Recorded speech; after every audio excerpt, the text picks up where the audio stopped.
May lumulutang na chika tungkol sa pag-ere ng It's Showtime sa GMA Network. Di umano ay pressure na raw si Vice Ganda.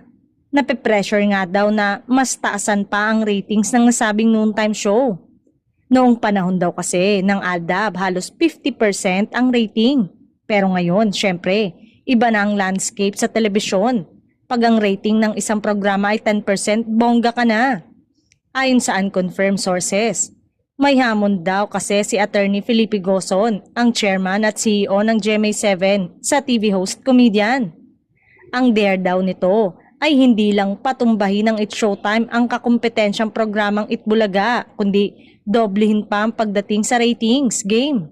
Eto rin daw ang dahilan kaya nasabi nitong pressure sa bagong The Contract nila sa GMA7. Samantala, hanggang ngayon ay pinag-uusapan pa ang naging move ng mga bossing ng GMA na piniling mas pagkatiwalaan sina Vice at ang mga co-host nito kaysa sa kanilang homegrown talent.